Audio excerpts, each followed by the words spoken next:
Porque nunca é demais falar de um dos melhores livros do mundo, ma chérie. Vulgo, você vai discutir comigo sim, Louis. Bem-vindos e bem-vindas a esse microcosmo de rock, metal e cultura em geral. Eu sou Ana Franskowiak, escritora, tradutora, revisora e a nômade cósmica, e o Vampiro Lestat é incrível, da primeira à última e instigante linha, que já indicava uma sequência igualmente instigante. Rainha dos Condenados, que também tem vídeo próprio aqui. Ambos foram adaptados para quadrinhos e para um filme que, bem, é a causa de muita revolta, memes, mas tem uma trilha sonora bacana e eu também falei sobre ela num vídeo próprio. Toda a obra de Anne Rice é permeada por outras artes, como a pintura e, obviamente, a música, mas não só a música clássica, pois é nesse livro que nós podemos perceber, com total conhecimento de causa, que ela gostava muito de muitas bandas. O Vampiro Lestat é lançado em 1985, quase 10 anos depois do primeiro livro das Crônicas Vampirescas. E jargão do direito não é apenas um direito de resposta, garantia do devido processo legal, mas uma defesa do tipo indireta, pois ele não nega as acusações de Louis, e sim visa explicar por que o nosso protagonista fez tudo o que fez.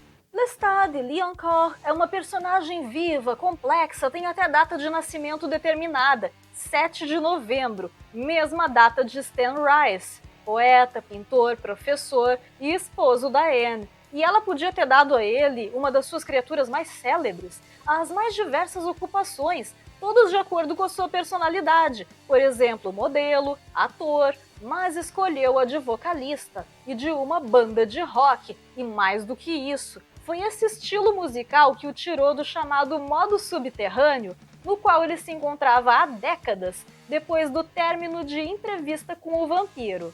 Tá bom pra vocês? Pois saibam que as outras duas inspirações de Anne para compor essa criaturinha icônica foram Jim Morrison na personalidade e Jon Bon Jovi na aparência, e que antes de unir-se ao Noites de Satã, banda que passou a ensaiar próximo do local onde ele jazia, Lestat já quis até ser padre. Pois é, subversão é algo muito relativo mesmo, a depender do contexto.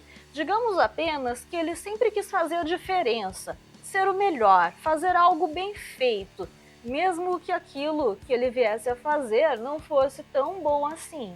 Tudo começa na França, século XVIII. Ele era filho de um marquês, mas não pensem que ser nobre lhe conferia grandes privilégios. O marquês, já à época incapacitado pela cegueira, teve 7 filhos, sendo que apenas 3 ou 4 sobreviveram. E o mais velho, herdeiro legítimo, tem dilapidado todos os seus bens. Pais e irmãos odeiam Lestat, que sustenta todo mundo na propriedade, especialmente devido às suas indagações existencialistas. Porém, para compensar o pior pai do mundo, temos a melhor mãe do mundo, mesmo sem a menor vocação para a maternidade.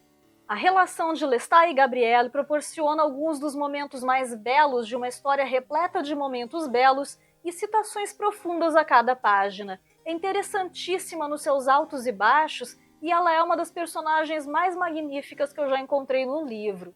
Poliglota, avessa a contato físico, cheia de motivos para estar pistola com a vida e ainda assim cheia dela. E dissimulando indiferença por trás dos livros, o único consolo ao viver entre pessoas tão medíocres. Exceto por um filho, que ela ama por ver nele um espelho de si, e ele a ama pelo mesmo motivo, ainda que guardadas algumas diferenças, os sentimentos pelo restante da família são recíprocos. E depois de um episódio que deixará pai e irmãos ainda mais loucos de ódio por ele, e o colocará em contato com alguém especial, ela o incentiva a partir, mesmo que isso signifique abandoná-la. Será? Nicolas de L'Enfant é filho de um comerciante, estudante de direito e violinista que teve aulas com certo mestre que, dizem, fez pacto. Apesar de todo o menosprezo com o qual ele descreve a iluminada Paris, isso não diminui o desejo de Lestat de fugir com ele, e começa o contraste miltoniano sobre reinar no inferno, sendo ele mais feliz no quartinho pobre que divide com Nick do que fruindo da sua condição de nobre. Ele envia cartas para a mãe na língua nativa dela por intermédio de um missivista que trabalha ao lado de certo cemitério, e não tardará a sentir-se observado por uma presença. Por sinal, o que não falta aqui são conflitos medonhos com essa presença que já apareceu no primeiro livro. A busca por sentido, o prazer proporcionado pela beleza, o mundo como um grande jardim selvagem. Já ouviram esse termo em algum lugar? Lestat pensa tê-lo encontrado na arte e isso provoca os primeiros desentendimentos com Nick, para o qual é muito nítido que boa arte nem sempre é feita por boas pessoas. Seja como for, ele é amado no teatro onde começa a trabalhar como auxiliar geral e logo promovido a ator. Um teatro caindo aos pedaços e que toda noite tem na plateia um sujeito bizarro em atitudes e aparência e que ensinará a ele apenas uma regra: não mostre misericórdia, o que contraria o amor de Lestat pelas coisas humanas, que Gabrielle tanto despreza no seu, digamos, justo ressentimento.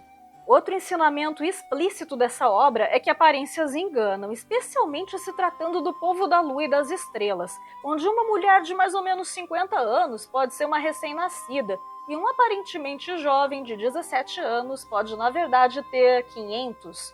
Os conflitos com outros de sua espécie mostrarão que nada é tão sagrado que não possa ser questionado, ainda que leve séculos para isso, e as consequências da violação de certas regras, como jamais transformar determinadas pessoas ou alardear a existência da espécie, seja numa peça de teatro, seja em livros ou clipes e letras de músicas.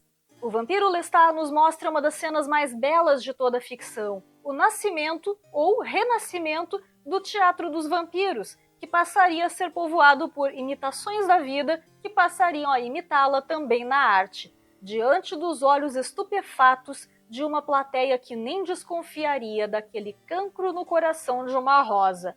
A isso segue uma cena chocante e inesperada e a primeira vez em que Lestat entra em modo subterrâneo, sendo arrancado dele por um dos lendários Filhos dos Milênios, a respeito do qual ouviu em lendas, tais como a emblemática lenda de Ísis e Osíris. E é ele quem aconselhará: trate sua progenie como família, não como membros de uma congregação, e certifique-se que tenham vivido o suficiente antes de receber esse dom. Então, sendo assim, por que ele fez o que fez com Lu e Cláudia? Ele mesmo nos conta, mas isso vocês têm que descobrir. Passando pela barbárie da Revolução Francesa, a era vitoriana onde proliferam os romances de vampiros e caindo na década de 80 do século XX, então anunciado o primeiro show do Noites de Satã. Um evento estrondoso, 15 mil pessoas, capacidade máxima, telões e transmissões televisivas para quem não conseguiu comprar ingressos. E nisso, acompanhamos o conteúdo de algumas cartas de fãs que se oferecem a ele como vítimas, que acham que amam o mal e a morte, quando na verdade estão idolatrando alegorias de coisas com as quais elas nem sonham. Ou não. E, óbvio, as tentativas de Louis de fazê-lo desistir daquele espetáculo, um grandioso jeito de provocar, entrar para a história e até de deixar de existir.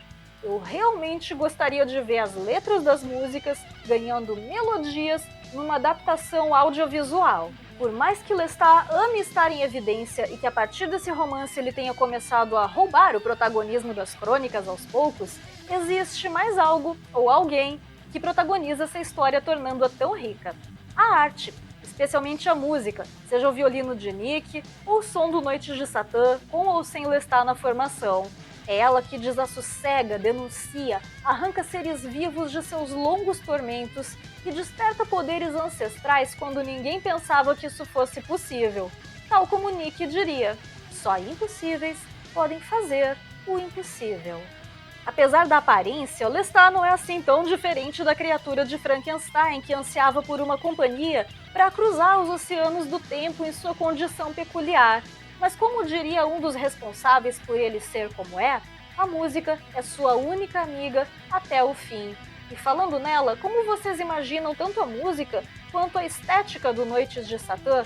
A julgar pela época, algo que mistura o hair metal com a dark wave, antecipando o Gods N' Roll do 69 Eyes? Será que numa futura adaptação esse contexto será alterado, como foi no filme, aproveitando a ascensão do new metal? Compartilhe esse vídeo com quem você acha que vai gostar, inscreva-se no canal, grata a você que assistiu até aqui e do widzenia!